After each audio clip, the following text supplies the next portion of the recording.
네, 우리 사랑하는 성도님들 지난 한 주간도 평안하셨습니까? 날씨가 많이 무더워졌는데요. 그래도 감사한 것이 상황이 점점 더 좋아지는 것 같아 감사합니다. 저들 항상 어디에 있든지 영과 진리로 하나님을 계속 예배하실 수 있기를 바라고요. 오늘 이 시간 함께 묵도드리심으로 예배 시작하겠습니다. 주 여호와의 영이 내게 내리셨으니 이는 여호와께서 내게 기름을 부으사 가난한 자에게 아름다운 소식을 전하게 하려 하심이라. 나를 보내사 마음이 상한 자를 고치며 포로된 자에게 자유를, 갇힌 자에게 노임을 선포하며 여호와의 은혜의 해와 우리 하나님의 보복의 날을 선포하여 모든 슬픈 자를 위로하되 무릇 시온에서 슬퍼하는 자에게 화관을 주어 그 죄를 대신하며 기쁨의 기름으로 그 슬픔을 대신하며 찬송의 옷으로 그 근심을 대신하고 그들이 의의 나무 곧 여호와께서 심으신 그 영광을 나타낼 자라 일컬음을 받게 하려 하심이라. 아멘. 사도신경으로 신앙 고백 드리겠습니다. 전능하사 천지를 만드신 하나님 아버지를 내가 믿사오며 그 외아들 우리 주 예수 그리스도를 믿사오니 이는 성령으로 잉태하사 동정녀 마리아에게 나시고 본디오 빌라도에게 고난을 받으사 십자가에 못 박혀 죽으시고 장사한 지 사흘 만에 죽은 자 가운데서 다시 살아나시며 하늘로 오르사 전능하신 하나님 우편 앉아 계시다가 저리로서 산 자와 죽은 자를 심판하러 오시리라. 성령을 믿사오며 거룩한 공예와 성도가 서로 교통한 것과 죄를 사하여 주시는 것과 몸이 다시 산 것과 영원히 사는 것을 믿사옵나이다. 아멘. 네, 이 시간 우리 새 찬송가 182장인데요. 강물같이 흐르는 기쁨 함께 찬양 드리겠습니다.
잠깐 평화가 내 맘속에 넘치네 주의 말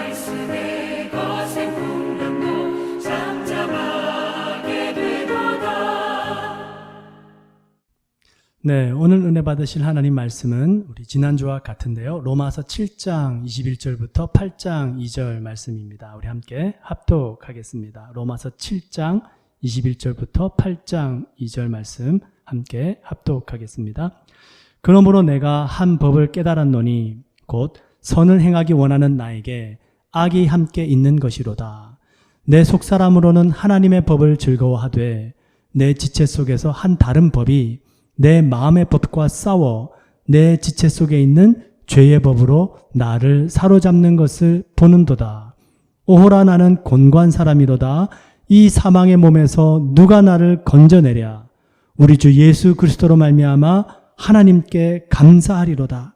그런즉 내 자신이 마음으로는 하나님의 법을, 육신으로는 죄의 법을 섬기노라. 그러므로 이제 그리스도 예수 안에 있는 자에게는 결코 정죄함이 없나니 이는 그리스도 예수 안에 있는 생명의 성령의 법이 죄와 사망의 법에서 너를 해방하였음이니라. 아멘. 여러분, 오늘 말씀의 주제도요, 우리가 예수님을 믿으면서도 왜 행복하지 못한가라는 것인데요. 서로 한번 인사 나누시겠습니다. 생명의 성령의 법이 우리를 해방하였습니다. 아멘. 여러분, 해방이라는 것 자유 아닙니까? 우리는 자유하기 때문에 행복할 수 있습니다. 결국 그 자유라는 것이 우리가 원하는 것, 우리 마음대로 하는 것이죠. 그 자유를 통해서 행복을 추구할 수 있게 되는데요. 그 행복을 추구하는 것에 있어서 아주 중요한 한 가지 요소가 있습니다. 그게 뭐냐면 바로 선이라는 것입니다. 여러분, 우리가 자유하지만 우리가 원하는 것 마음대로 할 수 있나요? 그렇지 않습니다. 다른 사람에게 악을 행하고 타인의 불행이 나에게 행복이 된다면 그것은 선하지 못한 것이죠. 우리가 행복을 추구하는 것에 있어서 자유하지만 그 자유를 통해서 우리는 반드시 선을 함께 추구해야 될 줄 믿습니다. 그래서 사도 바울이 오늘 말씀하시는 겁니다. 바울의 곤고함, 바울이 마음속으로 불행하다라고 생각되어졌던 이유는 선을 추구했는데 그 선을 추구하는 마음은 있는데 실제 삶 속에서는 그런 일들이 잘 일어나지 않기 때문이다 라는 것입니다. 여러분, 잠언서 19장 2절에 보시면 이런 말씀이 있어요. 지식 없는 소원은 선하지 못하다. 여러분, 여러 가지 우리들이 원하는 소원들이 있지 않습니까? 그런데요, 어떤 소원은 지식 없는 소원이 있고요, 어떤 소원은 지식 있는 소원이 있습니다.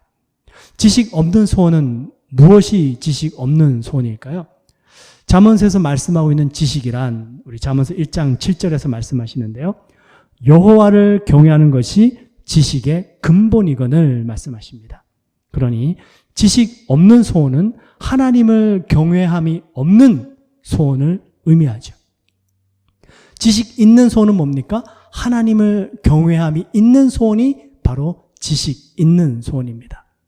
하나님께서는 하나님을 경외함이 없는 소원을 선하게 보시지 않는다라는 것이거든요. 여러분, 어떻게 해야지 하나님을 경외할 수 있을까요? 여러분, 하나님을 경외한다라는 것을 너무 어렵거나 심각하게 생각하지 마시고요. 하나님을 경외한다라는 구체적인 모습이 시편 25편에 나와 있어요. 14절에 보시면 여호와의 친밀함이 경외하는 자에게 있으며, 하나님을 경외하기 때문에 하나님과 친하게 지내는 것입니다. 하나님을 경외하기 때문에 죄에서 떠나는 것이에요. 그 같은 시편 25편 18절에 나의 곤고와 환난을 보시고 내 모든 죄를 사하소서. 용서받은 사람이, 하나님의 은혜를 받은 사람이 계속해서 죄 가운데 살 수 있습니까? 그럴 수 없다라는 것이죠. 그래서 하나님을 경외하는 사람은 죄로부터는 멀어지고 하나님께는 점점 더 가까이 나아가는 것입니다. 말씀 보는 일이 기뻐야죠. 기도하는 시간이 즐거워야죠. 때로는 힘들 수 있습니다. 그럼에도 하나님께 가까이 나아가는 것입니다. 주님을 경외하기 때문에. 하나님을 경외함으로 말씀 보고 기도하고 주님께 가까이 나가는 삶, 그리고 세상 유혹으로부터 멀어지고 죄와 멀어지는 삶, 바로 그런 삶이 하나님을 경외하는 삶의 모습이죠. 그러니 우리가 마음에 품은 여러 가지 소원들, 기도 제목들, 과연 하나님께서 이것을 선하게 보실까? 여러분, 한번 우리 스스로를 돌아보시기 바랍니다. 내가 지금 하고 있는 이 많은 기도 제목들, 바로 그 기도 제목 안에 죄로부터는 떠나고 하나님께는 점점 더 가까이 나아가는 모습이 있는가? 그렇다면 지식 있는 소원입니다. 그런데요, 하나님과는 점점 더 멀어지고 세상과는 점점 더 가까워진다면 그 소원은 어쩌면 지식 없는 소원이 되어서 하나님 보시기에 선하지 못한 소원이 될 수도 있다는 것이죠. 그러니 저희들이 행복을 추구합니다. 정말 우리가 자유를 추구하고 우리가 원하는 일들을 하길 원합니다. 그런데요, 하나님은 우리를 그렇게 내버려 두시지 않으십니다. 하나님께서는 우리를 하나님 가까이로 인도해 가십니다. 왜? 바로 그것이 선한 행복이기 때문에 그렇습니다. 우리 요나 이야기 잘 아시잖아요. 요나는 하나님께서 니느웨로 가서 복음을 전하라 말씀하십니다. 그 니느웨는 아수르의 수도였습니다. 아수르는 이스라엘과 적대 관계에 있는 나라였어요. 그러니 요나는 그런 자신의 나라와 적대 관계에 있는 아수르의 수도인 니느웨에 가서 그 니느웨 사람들이 하나님의 말씀을 듣고 구원받는 것을 별로 좋아하지 않았습니다. 그래서 나름대로 계획을 세웠어요. 나는 니느웨로 가지 않고 다시스로 가겠다. 그러고는 욥바에 있는 항구로 갔더니 아니나 다를까 항구에 배가 있는데 그 배가 니느웨가 아닌 다시스, 요나 자신이 원하는 곳으로 항해가는 배였습니다. 얼씨구나 좋다고 배에 탔죠. 무슨 일이 벌어지나요? 풍랑을 만납니다. 그 풍랑을 만난 선원들이 도대체 왜 우리가 풍랑을 만났는가 제비 뽑기를 해보니까 요나가 딱 걸립니다. 아, 이 사람 때문에 풍랑이 만났구나. 그리고 요나를 바다에 던져버리죠. 요나는 물고기의 밥이 되어서요. 물고기 뱃속에서 3일 밤낮 동안 하나님 앞에 회개하고요. 결국 그 물고기 뱃속에서 물고기 배 타고 니느웨로 가게 됩니다. 하나님께서는 우리를 이렇게 인도해 가시더라는 것이에요. 행복을 추구하는데 그 행복 안에는 반드시 선이 포함되어져 있어야 합니다. 하나님 보시기에 그것을 선하다 여기시는 것이죠. 우리가 행복을 추구하는데 하나님과는 점점 더 멀어집니다. 죄와는 점점 더 가까워집니다. 우리 하나님께서는 그렇게 역사하시지 않습니다. 그러나 여러분들께서 앞으로 기도가 응답되지 않을 때 이렇게 생각해 보시면 어떨까요?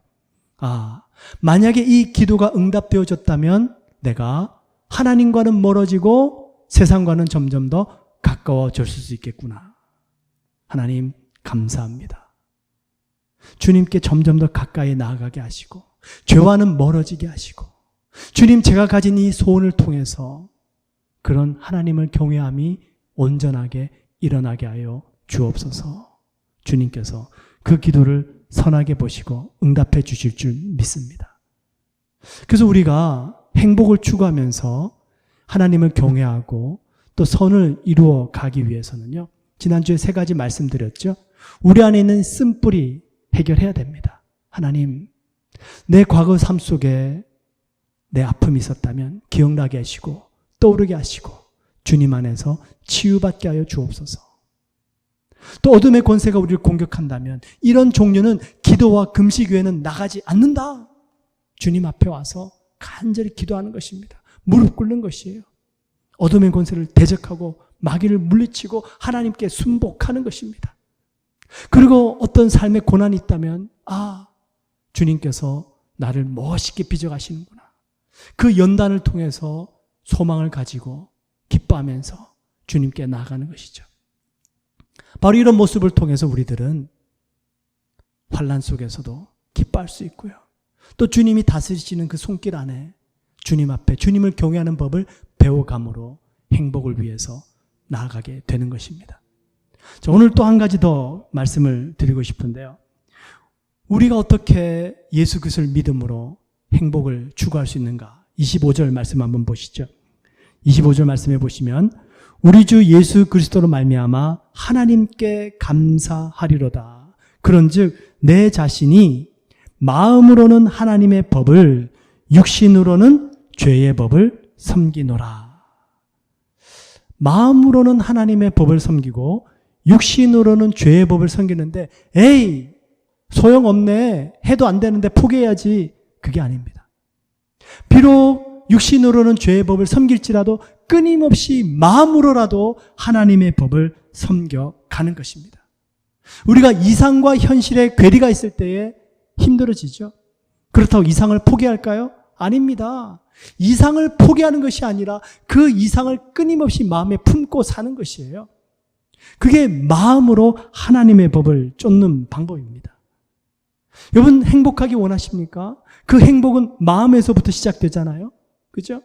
그러면 이 마음이 항상 하나님의 법을 따를 수 있도록 포기하지 않고 가는 것입니다. 그러다 보니까 무슨 일이 벌어지나요? 로마서 7장 24절 25절 다시 한번 보세요. 24절에서 오호라 나는 곤관자로다 사도 바울이 고백했죠. 그러고 나서 25절에 하나님께 감사한대요. 왜 감사합니까? 그럼에도 불구하고 끊임없이 내 자신이 마음으로는 하나님의 법을 섬기노라. 비록 육신으로는 죄의 법을 섬기지만 내 자신이 마음으로는 하나님의 법을 섬깁니다. 그리고 8장 1절로 넘어갑니다. 그러므로 이제 그리스도 예수 안에 있는 자에게는 결코 정죄함이 없나니. 마음으로 계속 하나님의 법을 섬기다 보니까 모든 정죄가 마귀의 권세가 떠나가는 것이에요. 그러면서 그 마음에서부터 예수 그리스도로 말미암은 해방이 체험되어집니다. 그리스도 예수 안에 있는 생명의 성령의 법이 죄와 사망의 법에서 너를 해방하였음이니라. 여러분 마음으로 하나님의 법을 섬긴다는 것은요, 결국엔 이것은 믿음입니다. 우리가 예수 그리스도를 믿는 믿음 안에서 마음으로 하나님을 섬기지 않고 하나님의 법을 따르지 않는다면 끊임없이 죄와 사망의 법은 우리를 공격할 것이고 우리를 지배하게 될 것입니다. 여러분 우리 안에 이 믿음을 잃어버리면 무엇이 들어오겠습니까? 우상이 들어오고 죄와 사망의 법이 들어오고 내 생각이 나를 다스리게 될 것입니다. 카운터 컬처라는 책을 쓰신 데이비드 플랫 목사님이 계세요.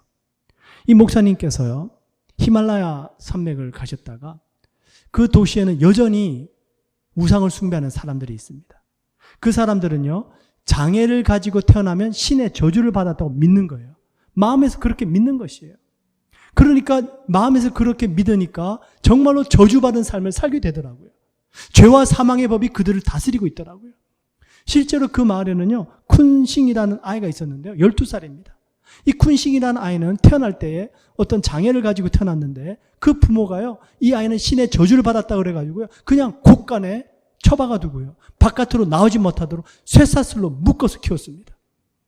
이 아이는 태어나서부터 햇볕을 한 번도 보지 못했어요. 12년이라는 세월을 곳간에서 지냈습니다. 저주받은 인생이죠. 어디서부터 시작됐나요? 마음에서부터 시작된 거예요. 아, 신으로부터 저주를 받았다. 그러니까 진짜로 저주받은 인생이 시작되는 겁니다. 그러니 우리가 현실 세계 속에서 비록 안 되지만 마음으로라도 하나님의 법을 끊임없이 섬겨가는 것이에요. 여러분들 잘 아시는 인도의 카스트 제도는 또 어떻습니까? 거기에 보시는 불가촉 천민들이 나오죠. 가장 밑바닥 인생들입니다.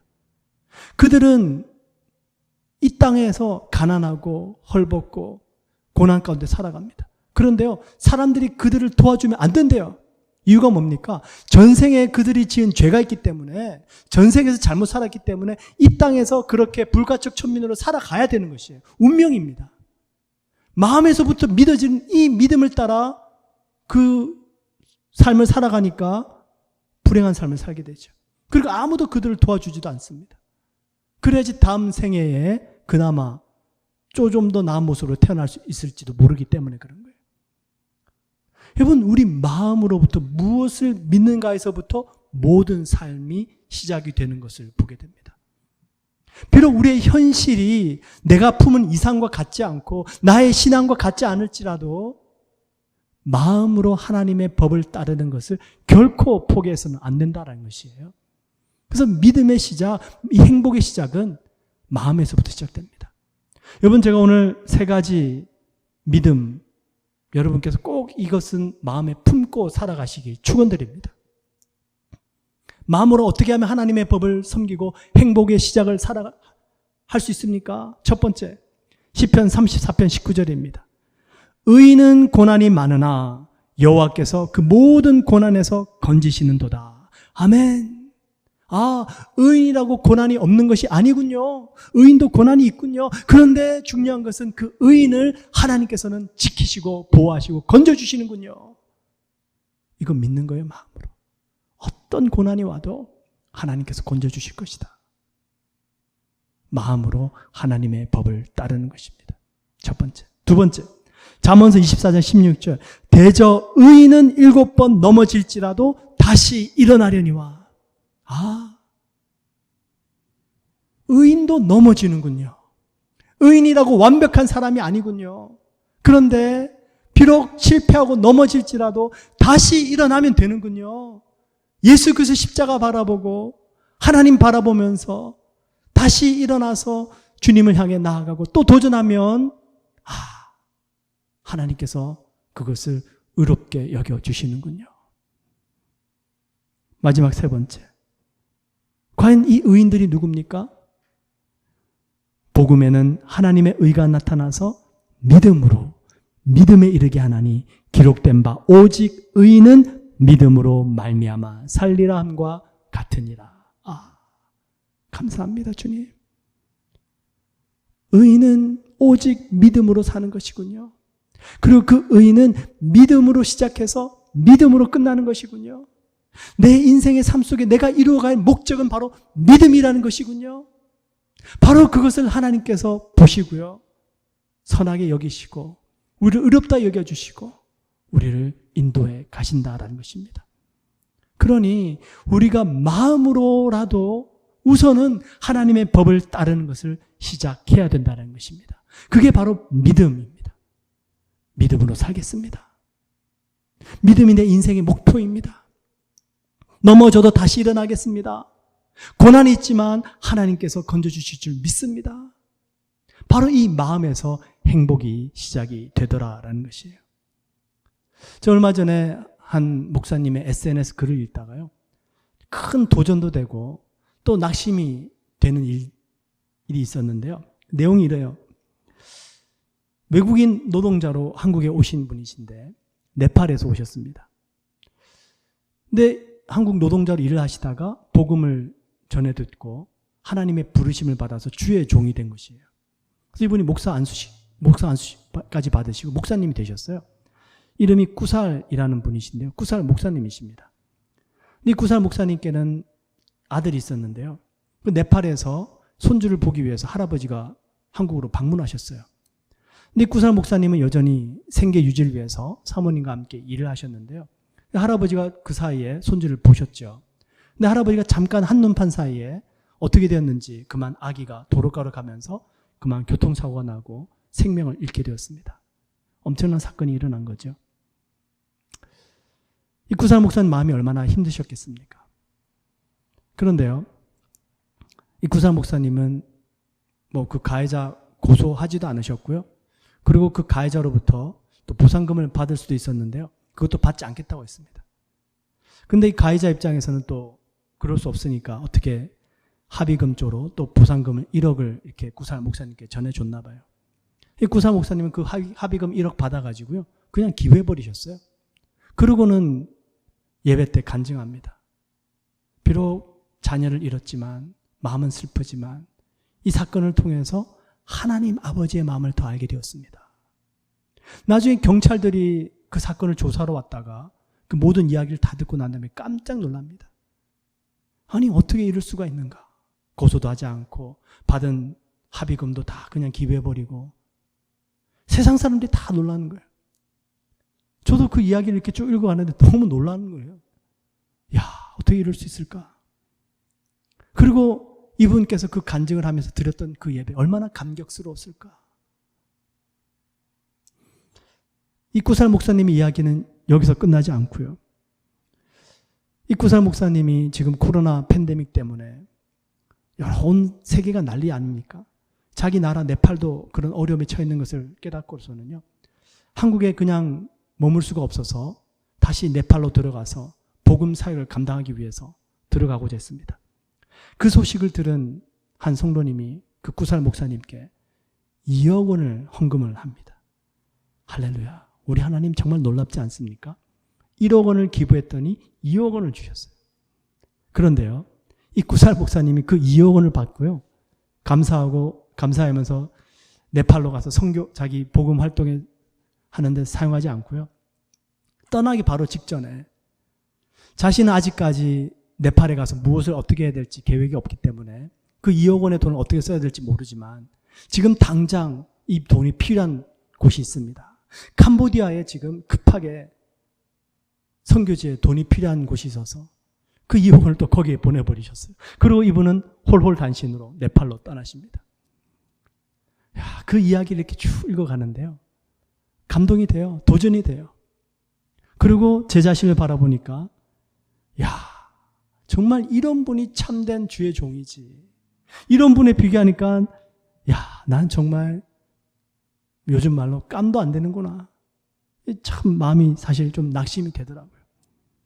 자, 어떻게 될까요? 포기해야 될까요? 네. 아니겠죠. 하나님께서 원하시는 건 그런 모습이 아닐 겁니다. 너는 저렇게도 살지 못하면서 네가 무슨 주의 종이냐? 그만둬라. 그게 아니고요. 비록 이런 구살 목사님처럼 살 수는 없지만 그럼에도 불구하고 마음에 소원을 가지고 또 마음으로라도 하나님의 법을 따라 계속해서 살아가는 것입니다.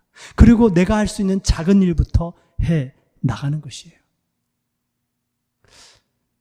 과거에 한 부흥 집회 때 들었던 이야기입니다. 한국에서 한 목사님께서 아프리카 선교사님께 도움을 드리기 위해서 연락을 취하셔서 선교사님 혹시 뭐 필요한 것이 있으십니까? 그랬더니요. 이 선교사님이 무슨 사역비나 무슨 이렇게 시설 후원비 뭐 이런 것들을 부탁하실 줄 알았는데요. 느닷없이 순대를 좀 보내달라고 하시더랍니다. 그래서 이 목사님이 뭐 조금 놀라기도 하셨지만 정말 그 외딴지에 살면서 얼마나 순대가 드시고 싶으셨으면 그러셨을까 싶어서 순대 사가지고요. 진공 포장하고 그리고 다른 나머지 몇 좀 물건들까지 해가지고 소포로 이렇게 보내드렸어요. 이제 그랬더니 이제 또 선교사님이 감사하다고 연락을 주셨는데요. 그 편지 내용에 아주 재밌는 또 웃지 못할 또 사연이 이렇게 같이 기록이 되어져 있었다고 그래요. 목사님 보내주신 소포 잘 받았습니다. 모든 물건들 잘 나눠 썼고 너무나도 유용했습니다. 그런데 문제는 순대였습니다. 무사히 상하지 않고 순대가 도착을 해서 냉장고에 잘 넣어두고 저희 부부 둘이 몰래 먹으려고 했는데 어느 날 갑자기 그 순대를 먹으려고 꺼내들고 있는데 옆집에 있는 동료 선교사님들이 방문하는 바람에 그만 같이 나눠 먹게 되었습니다. 제가 그날만큼 동료 선교사님이 미워본 적이 없습니다. 순대 때문에. 그리고 그 동료 선교사님이 다 드시고 난 다음에 얼마나 잘 드셨는지 아쉬운 마음에 혹시 더 숨겨둔 순대 없냐고 물어보시길래 제가 좀 더 순대를 냉장고에 넣어뒀는데 거짓말했습니다. 없다고, 이게 마지막이라고. 그러고는 동료 선교사님들이 떠난 다음에 제 마음에 엄청난 죄책감이 들기 시작했습니다. 그리고 하나님께 엎드려 통해 자복하고 회개했는데요. 목숨 걸고 선교하겠다고 아프리카까지 왔는데 순대 때문에 시험 든 제 모습이 너무나도 웃었습니다. 웃기기도 하고 슬펐습니다. 그런 내용의 편지였습니다. 여러분, 저희들도 그럴 수 있지 않을까요? 이상은 높아요. 근데 현실은 그렇지 못합니다. 그러다 보니 때로는 자괴감에 빠지기도 하고요. 때로는 포기하고 싶기도 하고요. 그러면서 내가 무슨 하나님의 일을 한다고 이런 것 작은 것 하나도 못하면서 낙심되고 포기하고 싶어질 때가 있습니다. 여러분, 하나님의 뜻은 뭡니까? 하나님의 뜻은 너 마음은 있지만 육신적으로 온전히 행하지 못하니까 그만둬라. 마음도 품지 마라. 그 하나님의 뜻 아닙니다. 오늘 로마서에서 말씀하시잖아요. 오라 나는 곤고한 자로다. 그러나 하나님께 감사하리로다. 내 자신이 마음으로는 하나님의 법을 섬기노라. 그랬더니 예수 그리스도 안에는 결코 정죄함이 없나니 생명의 성령의 법이 죄와 사망의 법에서 우리를 해방하였음이니라 말씀하십니다. 계속 가는 것이에요. 마음으로라도 하나님의 법을 품고 따라가는 것입니다. 그러다 보면 주님께서 열어가시는 것이에요. 여러분, 마음으로 하나님의 법을 섬겨가시면서요, 주님께서 고난을 지나가게 하시고 구원해 주실 것이다. 넘어져도 다시 일어나자. 내 인생의 목표는 믿음이다. 그 믿음을 이루기 위해서 살아가 보자. 주님께서 열어가 주실 줄 믿습니다. 그리고 내 주위의 작은 것, 작은 일들 돌아보는 겁니다. 내가 할 수 있는 일들부터 시작해 보는 것이에요. 여러분, 큰 둑이 왜 무너집니까? 한 번에 무너지지 않죠. 작은 구멍에서부터 점점 더 커지고 둑이 무너지지 않습니까? 그러면 작은 일부터 하나하나 시작해 가다 보면 언젠가는 우리가 꿈꾸던 그 이상의 모습 나갈 수 있지 않을까요? 지난주에 저희 교회 아이들이 보고 싶고 또 소식도 궁금해서 몇 가정들을 제가 신방하면서 다녔습니다. 또 그냥 가기가 뭐해서 그냥 작은 거 커피하고 도넛 사가지고 다녔습니다. 아이들이 너무 좋아해요. 그 도넛 얼마 합니까? 아무것도 아니잖아요. 근데 그 도넛 아이들이 너무 좋아하고 감사하고 기뻐합니다. 한 가정에 갔더니 한 아이가 제가 가니까 너무 좋아해요. 너무 반겨주더라고요. 그 모습을 보니까 또 저도 감사하고 행복합니다. 이 아이가 책을 좋아하는데요, 자기가 일단 책을 가져다 줍니다. 그래서 제가 그랬어요. 고맙다. 그런데 동생도 봐야 되니까 동생 다 보고 나면 그때 목사님 줘. 그랬더니 또 쫓아가더니요, 다른 책 가져와요. 그러면서 하는 말이 자기 똑같은 책 2권 있대요. 그래서 이 책은 가져도 된대요. 그래서 고맙다 그러고 받았어요. 책 제목이 뭐냐면요, 아빠 여우는 왜 돼지 마을에 갔을까? 제가 한번 가져와서 봤습니다. 내용이 이래요. 이 아빠 여우가 가족 여우를 먹여 살리기 위해서 돼지 마을로 가서요, 새끼 돼지들 잡아 먹으려고, 그래서 식구들 나눠 먹으려고 갔다가 그 한 마리 아기 돼지가 사과나무 위로 올라가고 있길래 그 뒤에서 잡아 먹으려고 하는데 이 아기 돼지가 뒤를 싹 돌아보면서 아빠 여우에게 저 좀 밀어주세요. 제가 사과나무 올라가서 사과 따면 좀 나눠드릴게요. 그래서 이 아빠 여우가 얼떨결에 그 새끼 돼지를 도와준 겁니다. 그리고 새끼 돼지가 사과를 따와가지고서는 이 아빠 여우에게 나눠준 거예요. 이 마을을 돌면서 아빠 여우가 이런 경험을 하게 됩니다.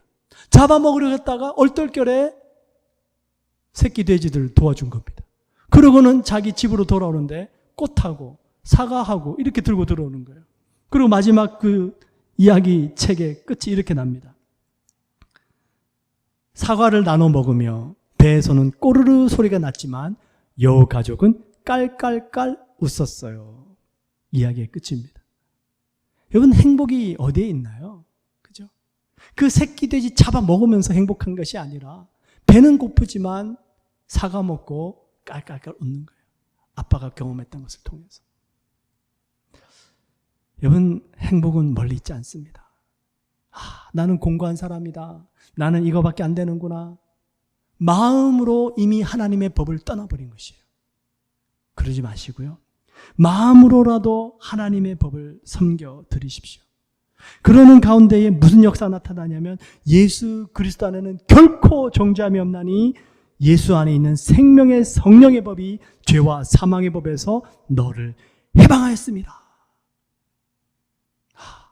이것이 믿어져야 되고요, 이것을 사실로 인정하게 되어야 됩니다. 그때까지 마음으로 하나님의 법을 따라가십시오. 1945년도 세계 2차 대전이 종식되고 일본이 패전국가로 완전하게 결론이 났습니다. 그럼에도 불구하고요, 아주 유명한 사건이죠. 전쟁이 끝나고 일본이 패전국이 되었음에도 불구하고요, 일본 군들이 이것을 인정하지 않고 끝까지 투쟁하고 싸웠습니다. 그 중에 2사람이 있는데요, 요코이 사병이고 오노다 소이입니다. 이 사람들은요, 거의 30년간 괌 동굴에 살고 필리핀 밀림에 살았습니다. 요코이 사병은 괌 동굴에 28년간 숨어 살았던 일본군인데요, 1972년도에 투항하게 됩니다. 이때 나이가 57세입니다. 20세 때 입대해가지고요, 37년 만에 그리고 투항을 하게 되는데요, 1945년부터 1972년까지 약 몇 년간입니까? 28년간입니다.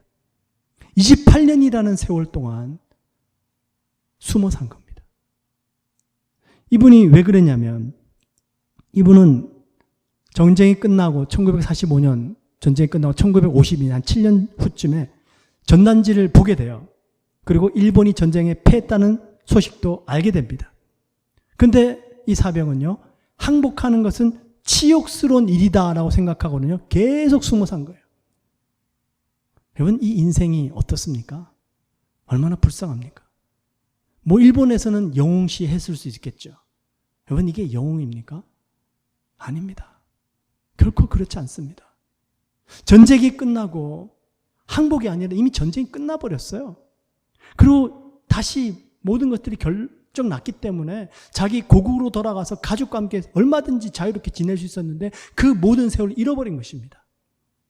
여러분, 우리도 그럴 수 있다는 것이에요. 예수 그리스도께서 우리를 해방하셨대요. 근데 이것을 인정하지 못하고요, 그 예수 그리스도에 해방되셔서 하셨으니까 우리가 그 예수님 앞에 무릎 꿇고 우리 자신이 항복하기만 하면 되는데 그거 못하는 거예요. 그게 치욕스럽게 느껴지는 겁니다.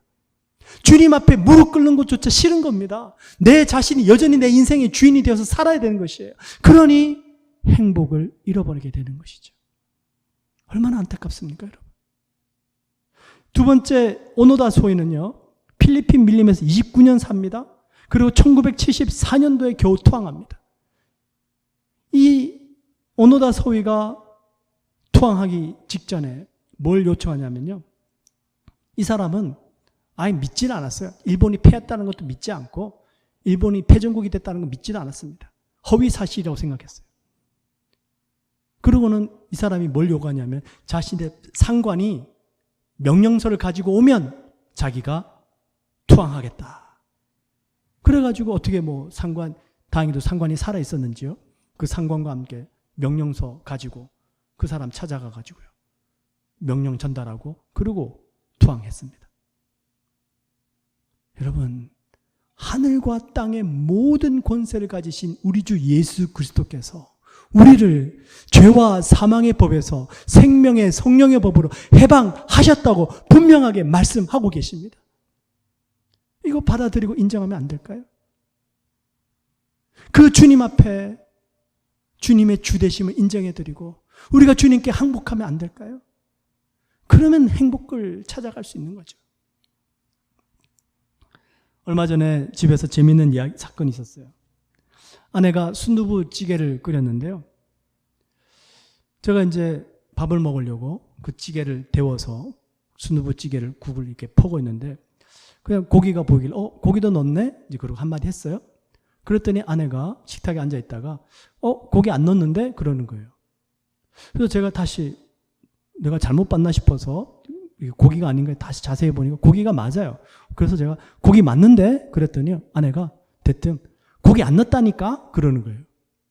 그래서 제가 속으로 생각했죠. 내가 보고 있는 건 고기처럼 생긴 야채인가 보다. 이건 야채야. 그러고 이제 국을 퍼서 식탁에 와서 이제 아내에게 보여줬습니다. 그래서 아내가 보니까 고기가 맞거든요. 그랬더니 그제서야 생각났는지, 맞다. 그때 조금 남아있던 고기 다져서 넣었지. 보세요. 바로 그 전날 요리해서 끓인 국에 고기를 넣은 사실도 깜빡할 수 있다는 것입니다. 여러분, 우리 자신의 생각 너무 많이 믿지 마십시오. 나의 경험 믿지 마십시오. 하나님의 진리의 말씀을 인정하시고 받아들이실 수 있기를 축원드립니다. 우리 예수님께서 분명히 말씀하세요. 내가 너희를 해방했다. 우리 예수님께서 말씀하신 것을 받아들이면, 그리고 그 앞에 무릎만 꿇으면 우리 주님께서 우리를 선한 길로, 복된 길로 인도해 가실 것을 믿습니다. 이 생명의 성령의 법이 구약 성경에 잘 나와 있는 한 사건이 있는데, 그게 뭐냐면 희년이라는 것입니다. Year of Jubilee라는 것이에요. 이 희년은요, 7년을 7번 지나야 됩니다. 그래서 49년 후 50년째가 바로 희년입니다. 50년에 한 번씩 돌아오는 것이죠. 이 희년이 되면요, 모든 종들이 자유를 얻게 됩니다. 모든 빚이 탕감을 받게 됩니다. 그래서 희년이라는 말이 히브리어로 요벨인데요, 뿔나팔 소리라는 의미입니다.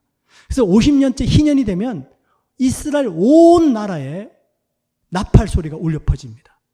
그러면 사람들이 다 압니다. 그 나팔 소리를 들은 사람들은 모두가 다 자유함의 몸이 되어져서 각기 고향으로 돌아가게 됩니다. 그 희년의 말씀이 레위기 25장에 나와 있는데요. 너와 함께 있는 너의 형제가 가난하게 되어 너에게 몸이 팔리거든 너는 그를 종으로 부리지 말고 품꾼이나 동거인과 같이 함께 있게 하여 희년까지 너를 섬기게 하라. 그때에는 그 희년이 오면 그와 그의 자녀가 함께 너에게서 떠나 그의 가족과 그의 조상의 기업으로 돌아가게 하라. 하나님의 말씀입니다. 희년이에요. 우리의 삶이 다시 회복됩니다. 모든 빚이 탕감되고 종들이 자유자가 되는 것이에요. 우리 주 예수 그리스도께서 바로 이 희년을 선포하십니다. 누가복음 4장 잘 들어보세요. 예수께서 그 자라나신 곳 나사렛에 이르사 안식일에 늘 하시던 대로 회당에 들어가서 성경을 읽으려고 소심해 선지자 이사야의 글을 들이거늘 책을 펴서 이렇게 기록된 데를 찾으시니 곧 주의 성령이 내게 임하였으니 이는 가난한 자에게 복음을 전하게 하시려고 내게 기름을 부으시고 나를 보내사 포로된 자에게 자유를, 눈먼 자에게 다시 보게 함을 전파하며 눌린 자를 자유롭게 하고 주의 은혜의 해를 전파하게 하려 하심이라 하였더라. 책을 덮어 그 맡은 자에게 주시고 앉으시니 회당에 있는 자들이 다 주목하여 보더라. 이에 예수께서 그들에게 말씀하시되 이 글이 오늘 너희 귀에 응하였느니라 하시니. 아멘. 예수님께서 2000년 전에 이 땅에 오셔서 희년을 선포하셨습니다. 그리고 이미 이 땅에 성령이 임한 이후로부터 계속해서 희년은 선포되고 있는 줄 믿습니다. 생명의 성령의 법이 우리를 해방한 줄 믿습니다.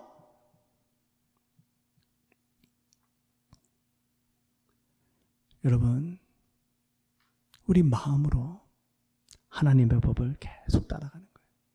안 되지만 현실은 우리의 이상과 다르지만 그럼에도 불구하고 마음으로 믿고 하나님의 법을 계속 따라가는 것입니다.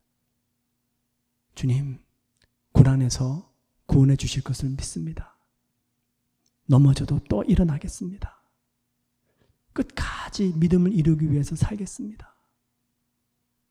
주님, 주님을 경외하는 이 마음을 가지고 제 소원을 하나님께 올려드립니다.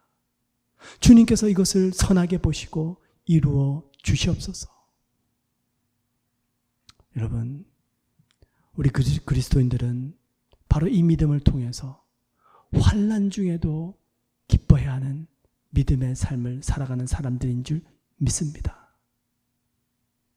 하나님을 경외하시고 마음으로 하나님의 법을 끊임없이 따라가시고 너무 큰 것에 마음을 두고 안 되니까 실망하지 마시고 우리가 할 수 있는 아주 작은 일부터 시작해 보시길 축원을 드립니다. 기도하겠습니다. 하나님 감사합니다. 저희들 정말 주님을 믿고 예수님을 섬기며 살아가는데 우리의 마음에 기쁨이 없고 행복을 잃어버릴 때가 있습니다. 주님, 비록 그런 현실과 그런 마음일지라도 우리가 포기하지 않고 끝까지 믿음으로 사는 우리의 마음이 되기 원합니다. 주여, 저희를 죄와 사망의 법으로부터 해방시켜 주심을 감사합니다. 주님의 그 생명의 성령의 법이 우리를 다스려 주시옵시사. 주님께 더욱더 가까이 나아가게 하시고 죄로부터는 멀어지게 하시고 작은 일부터 우리가 서로 도움과 나눔을 실천하며 살아갈 수 있도록 축복하여 주옵소서. 그때에 주님 주시는 참된 기쁨과 행복이 모든 믿는 자들의 삶 속에 충만히 임할 수 있도록 하나님 역사하여 주시옵소서. 예수 그리스도 이름 받들어 간절히 기도드리옵나이다. 아멘.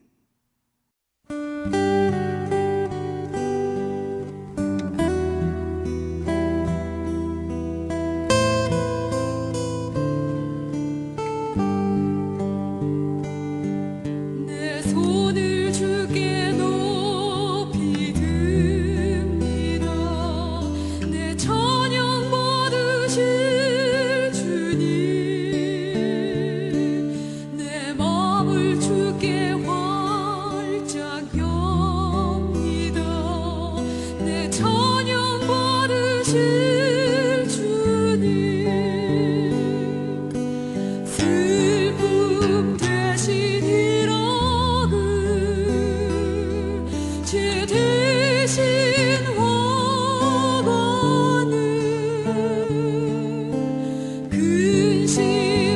대신 찬송의 옷을 주셨네. 내 손을 주께 높이 듭니다. 내 찬양 받으실 주님, 내 마음을 주께 활짝 엽니다. 내 찬양 받으실 주님, 슬픔 대신 희락을,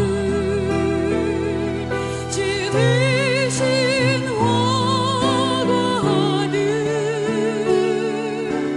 근심 대신 찬송을, 찬송의 옷을 주셨네. 슬픔 대신 희락을, 지 대신 화관을, 근심 대신 찬송을, 찬송의 옷을 주셨네. 찬송의 옷을 주셨네.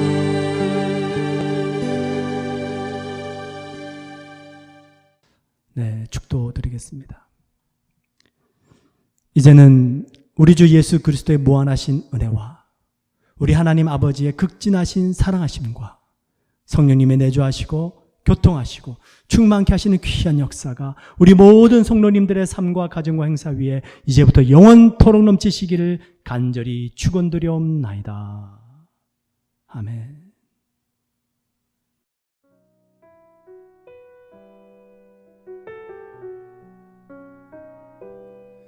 예수 십자가에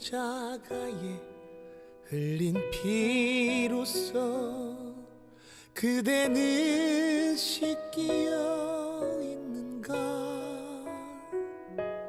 더러운 죄 이게 하는 능력을 그대는 참 의지하는가? 주 예수와 밤낮 스로 늘